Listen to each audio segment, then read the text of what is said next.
بسم اللہ الرحمن الرحیم۔ السلام علیکم دوستو، آج کی اس ویڈیو ایک نقاب پوش بزرگ کا واقعہ بیان کریں گے۔ ویڈیو کو آپ نے اینڈ تک دیکھنا ہے اور ویڈیو اگر اچھی لگے تو لائک سبسکرائب چینل کو لازمی کر دیں۔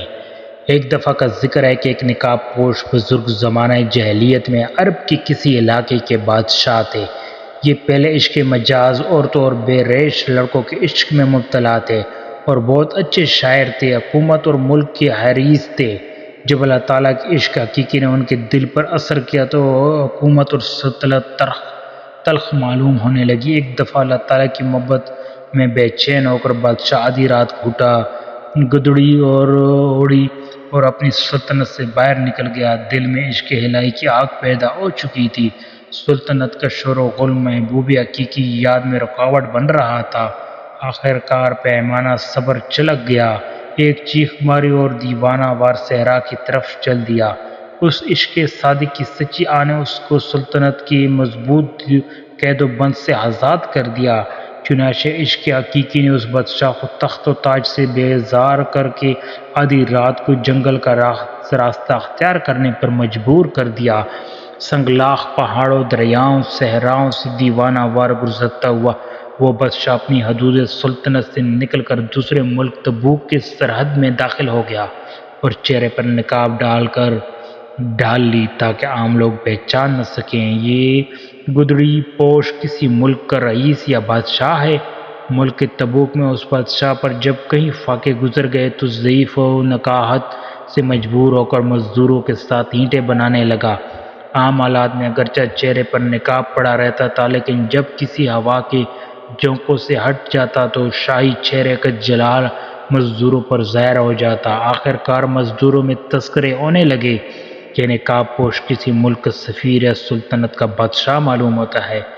رفتہ رفتہ یہ خبر ساری سلطنت میں مشہور ہو گئی اور تبوک کے بادشاہ تک بھی پہنچ گئی۔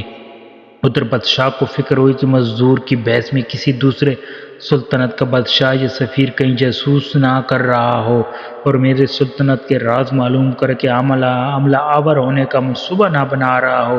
تحقیق کرنی چاہیے کہ ماجرا کیا ہے۔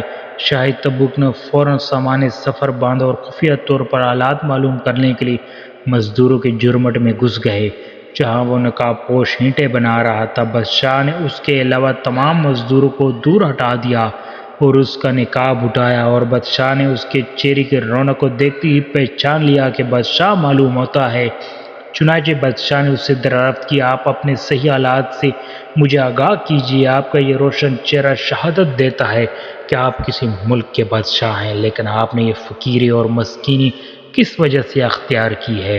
تبوک کے بادشاہ نے مزید متاثر ہو کر کہا، آپ نے اپنی راحت اور بادشاہ کو اس کلف فقیر کی تکلف پر قربان کیا ہے۔ عالی حوصلہ آپ کی اس ہمت پر میری یہ سلطنت تبوک ہی نہیں بلکہ سینکڑوں سلطنتیں قربان ہوں۔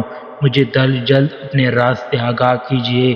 اگر آپ میرے پاس مہمان رہیں تو میری خوش نصیبی ہوگی اور آپ کے قرب سے میری جان خوشی سے 100 جان کے برابر ہو جائے گی۔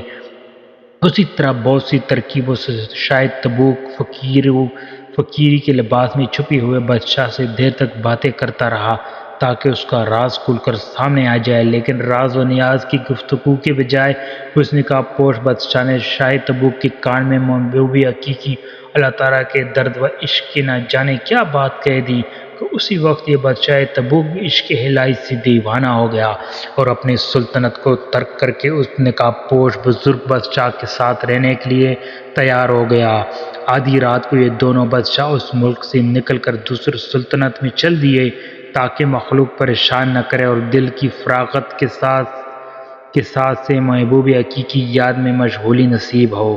یہ دونوں بہت دور تک چلتے رہے، یہاں تک کہ تیسری سلطنت میں داخل ہو گئے۔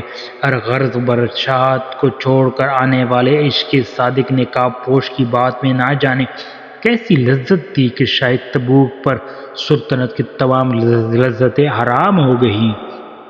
سارے عشق اس لذت کے سامنے بینچ ہو گئے اور دل میں عشق الہی کا ایک دریا جوش مارنے لگا۔ اس واقعے سے ہمیں سبق ملتا ہے کہ دنیا کی تمام لذتوں کی خالق اللہ تعالیٰ کے عشق و محبت کی لذت ایسی لذت ہے کہ ساری دنیا کی لذتیں اور مزے اس کے سامنے کچھ بھی حیثیت نہیں رکھتے۔ اس واقعے سے یہ بھی معلوم ہوا کہ اگر کوئی شخص عشق حقیقی دولت سے محروم ہو تو اپنے آپ کو کسی کامل ولی اللہ کے قدم میں فنا کر دے تو اللہ تعالیٰ اس کو بھی یہ دولت عطا فرمائیں گے۔ دوستو اگر ویڈیو اچھی لگی ہو تو لائک کریں اور چینل کو لازمی سبسکرائب کر دیں دوستو۔